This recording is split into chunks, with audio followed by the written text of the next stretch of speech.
এটা হলো placenta position. এই প্লাসেন্টা পজিশন দেখে কিন্তু অনেকেই অনুমান করে নেই তার ক্ষেত্রে ছেলে সন্তান হবে অথবা মেয়ে সন্তান হবে। মানে অনুমান করা থেকে প্লাসেন্টা পজিশনটি যদি পোস্টেরিয়র পজিশনে থাকে তাহলে সেক্ষেত্রে কিন্তু তার বেবি গার্ল হবে, আর যদি অ্যান্টেরিয়র পজিশনে থাকে তার মানে মায়ের পেটের সামনের দিকে থাকে তাহলে সেক্ষেত্রে কিন্তু তার বেবি বয় হবে।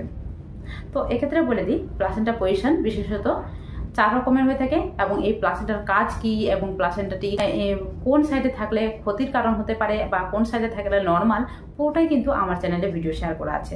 বিশেষত এখানে বলে রাখি এই প্লাসেন্টার পজিশন দেখে ছেলে নাকি মেয়ে এটা ধারণা করা পুরোটাই মিথ। এই প্লাসেন্টা দেখে কিন্তু কখনোই বলতে পারবে না যে তোমার ক্ষেত্রে ছেলে সন্তান অথবা মেয়ে সন্তান হবে। অনেকের ক্ষেত্রে এমনটা হয়েছে প্লাসেন্টা পজিশন পোস্টেরিয়র থাকা সত্ত্বেও বেবি বয় হয়েছে এবং অ্যান্টেরিয়র থাকা সত্ত্বেও বেবি গার্ল হয়েছে। তো অবশ্যই প্রেগনেন্সির সময় যার যে ক্ষেত্রে যেমনটা হয়েছে সে কিন্তু তেমনটা শেয়ার করেছে। তো অবশ্যই এটা থেকে কিন্তু